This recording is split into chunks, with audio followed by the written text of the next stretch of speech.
Welcome to In the Chat Room. It's a dynamic interview series where industry leaders, innovators, and experts gather to share their insights on the ever-evolving landscape of technology and business.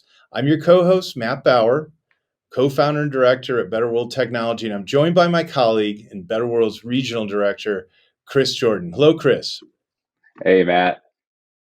We're excited to have in the chat room with us today Lou Centrella, Senior Director of Technology at ISSA, the Worldwide Cleaning Industry Association, a leading trade organization representing over 10,000 members globally, including distributors, manufacturers, and cleaning professionals. ISSA provides resources, education, and networking opportunities to enhance professionalism and success within the cleaning industry. ISSA is a valuable partner and customer for BetterWorld. Welcome to In the Chat Room, Lou. Thank you so much, Matt and Chris. Okay, let's dive in, Lou. You're Senior Director of Technology Services at ISSA, an incredible organization with huge membership, global reach, global impact. As we always start our In the Chat Room episodes, tell us a bit about your origin story and how you came to ISSA and your role there. Great, thanks. Thank you for inviting me here today. Love to talk about it. I've always loved working for a mission-driven organization. I've been in the association and nonprofit education space my entire career.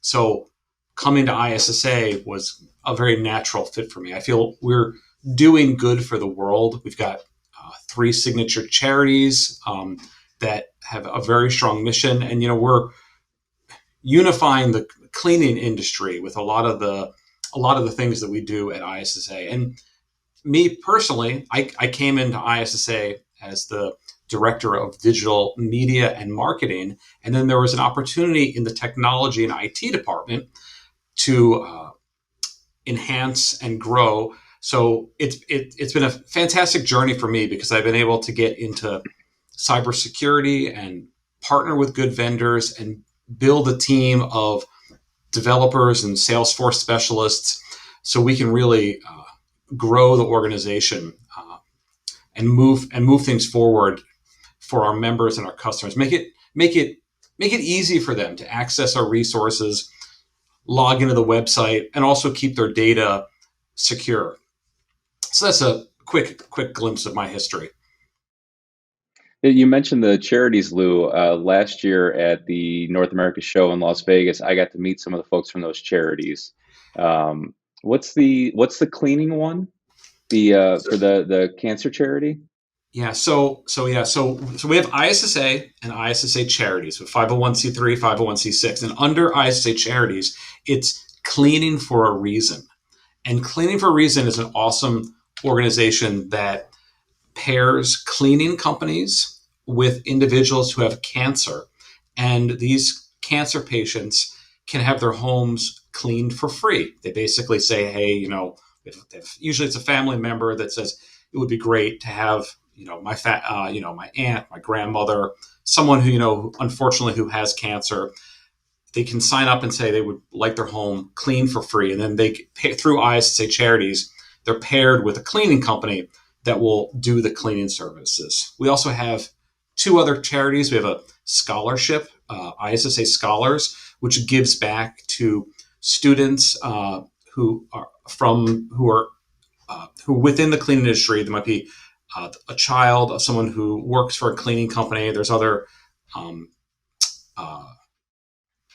restrictions too on the categories, but they can receive a scholarship for further education. And then the IGEA network, which is a women's leadership in the cleaning industry, because the cleaning industry for many years has been kind of a male dominated industry, but we've seen a lot of diversity now, which has been fantastic. So we really promote diversity in the industry as well. But yes, you met with probably the women who work for Cleaning for a Reason at the ISSA show.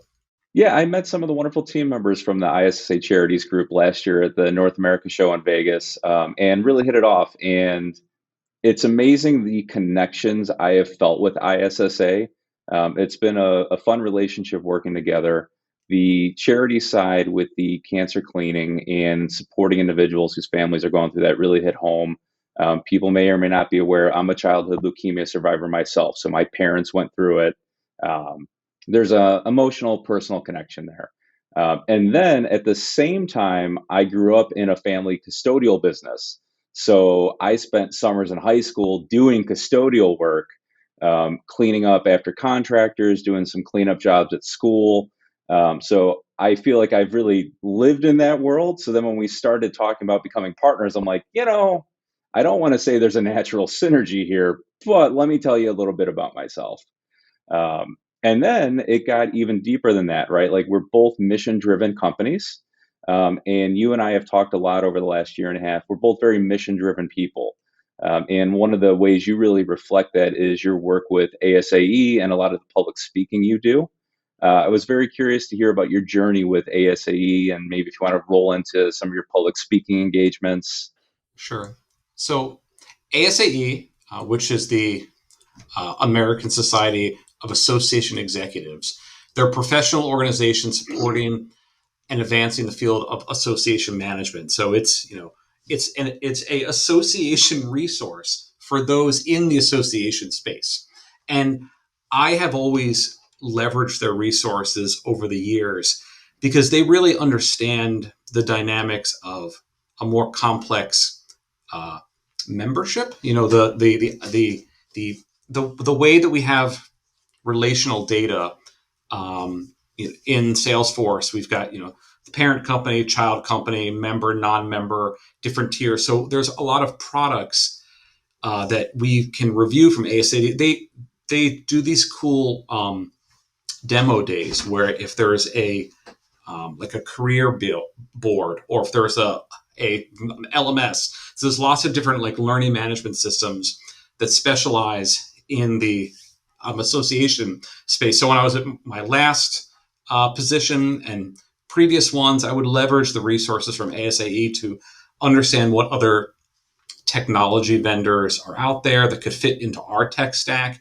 So, I'll be attending the ASAE conference this year and speaking at it as well, which I'm very excited about. And I also earned my CAE, which I'm now a certified association executive, which is a certification from ASAE. It took me a number of years to study to get to that point. So I'm very proud of that, and I also am very happy to continue to leverage the resources from ASAE. I think they're a great organization for all associations to be a member of.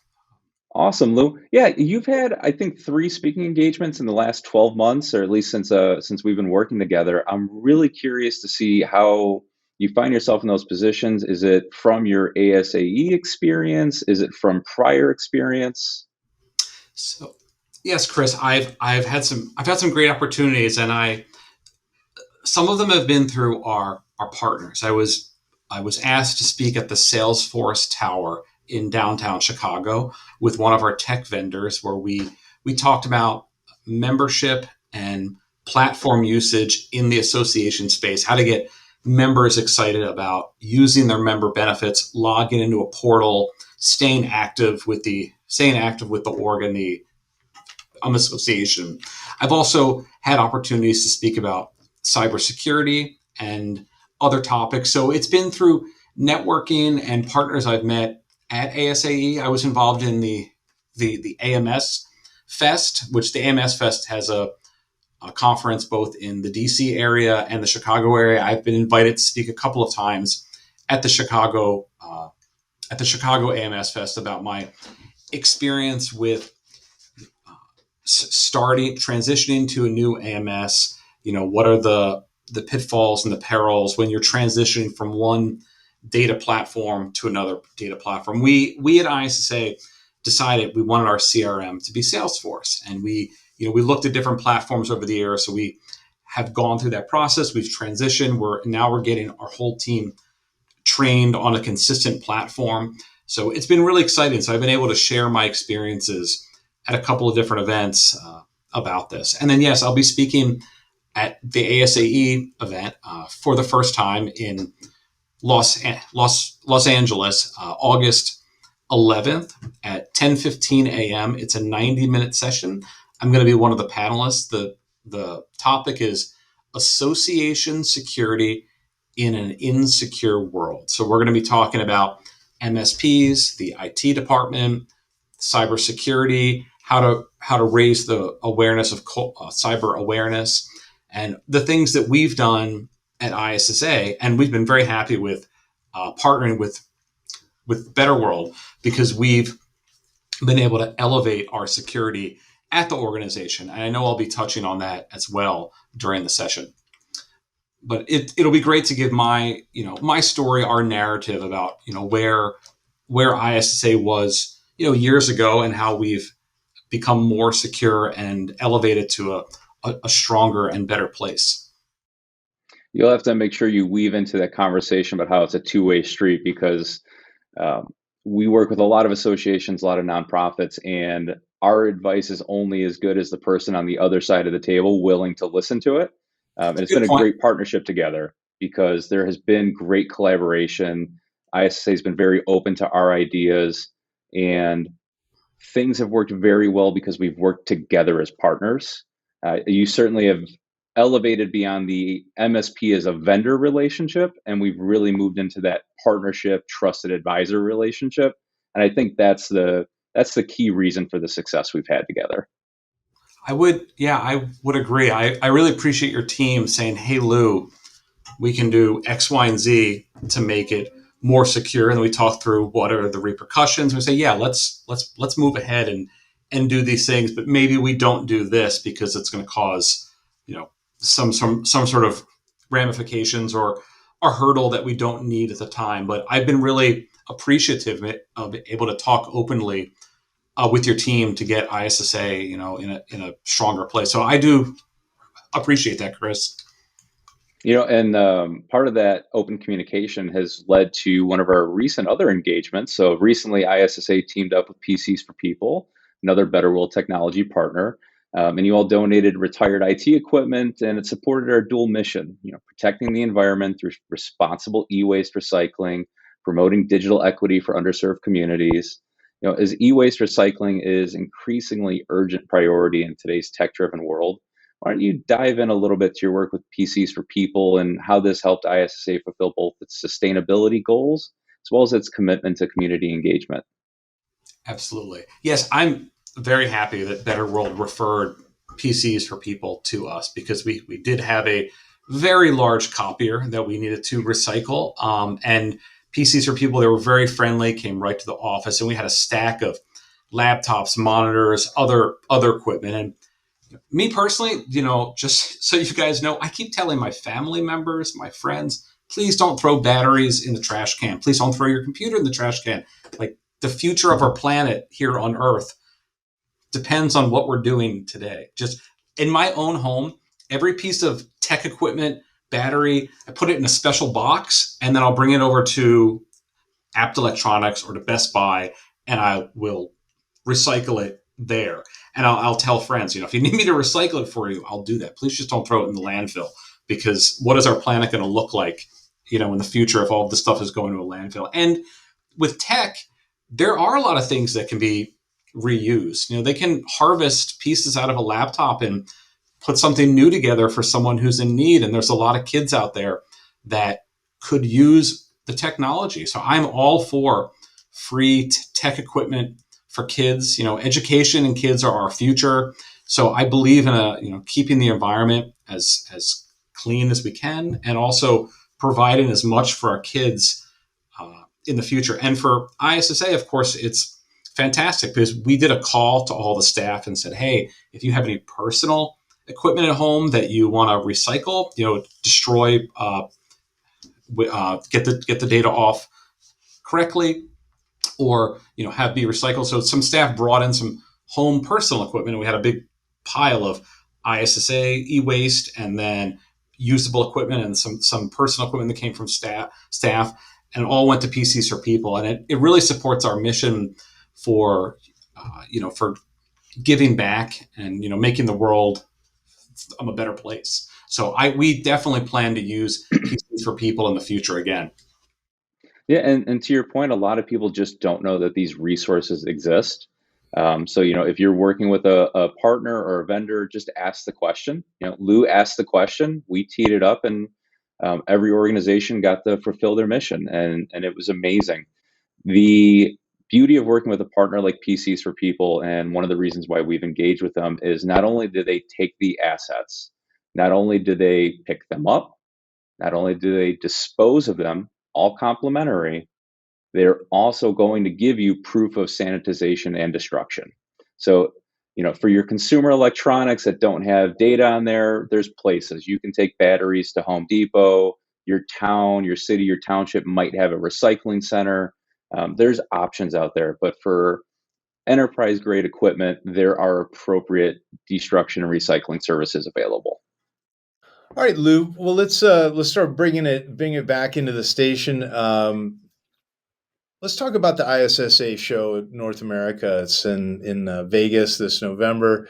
At a high level, the show aims to foster growth and best practices. BetterWorld will be participating for our second year in a row. We're excited to exhibit and meet many of your members and take in all the content. Lou, it's a huge show. What are the challenges, opportunities, and goals for this year? Okay, so yeah, the ISSA show is a fantastic place for the cleaning industry to all come together in one place. We've been doing it at the Mandalay Bay Convention Center in Las Vegas this November 11th through the 13th. So, some of the challenges, post COVID, some of our exhibitors, they shrunk their footprint for some of their booths. We used to have it was actually even bigger, Chris, than you had seen it in the past, because it was very large even post COVID. But it's bounced back a lot. But we do have some attendees and some exhibitors who may attend every other year, and we'd love for everyone to be engaged every year. We'd love to have increased attendees and increased exhibitors, which we've seen year over year growth, which has been fantastic. We also, some of the opportunities, there's a lot of great education sessions. So you can come to learn about uh, hard floor care and facility services and how to grow your business. There's a lot of tips for small cleaning companies who are really looking to grow their business and need marketing or cleaning advice. So there's a lot of industry leaders who are there.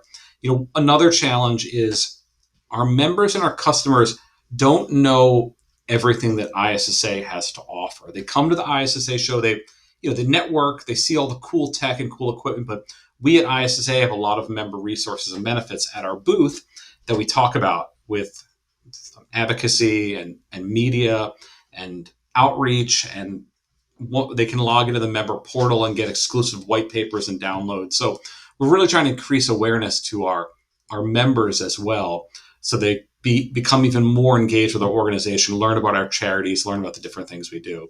And just to highlight something else, we have an innovative leaders award program where we have cool products. There's a lot of robotics and tech where we showcase all the latest tech in the cleaning industry and the most innovative products. And there's a booth, there's an innovation booth where they're judged on the different categories, and we get to showcase the cool things that are happening in the cleaning industry. I don't know, Chris, if you had a chance to stop by that booth last year. If not, please go with your team this year.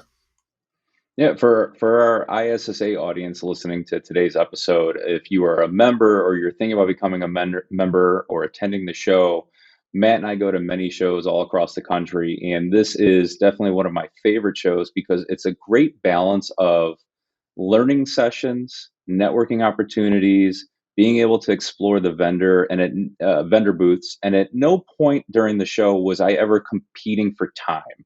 The way the event schedule is coordinated, learning sessions happen outside of the expo hours. There's some that happen during the expo hours. I just went to a show recently where I had an agenda of about 40 things I wanted to see over 3 days and realized that 30% of it all overlapped. So the ISSA show is definitely set up in a conducive manner to learning and seeing everything you want to see. as Lou mentioned, there are education sessions for startup cleaning companies. There's education sessions for enterprise cleaning companies, and something for everyone in between. Really is a great show. You do a great job of fostering the networking through the way the different mingling booths are set up. I don't want to call them bars, we'll call them mingling sections. But there's a lot of networking areas and opportunities all mixed into the show. It really was a great time, and we're really looking forward to exhibiting this year. Fantastic. Yeah, just bring your comfy shoes because you're walking a football length field back and forth all over the place with the amount of with how large it is, the amount of tech that we have going on the floors. Lou, I would be remiss if I didn't ask you about the items in your background. We have the ISSA, plug, but we also have a lot of Super Mario items. So tell us about the Super Mario affinity. Well, I'm a proud gaming nerd, and I've always been a Nintendo fan. We've got a Switch in the house. I've owned all the previous generations of Game Boy, Nintendo, Super Nintendo.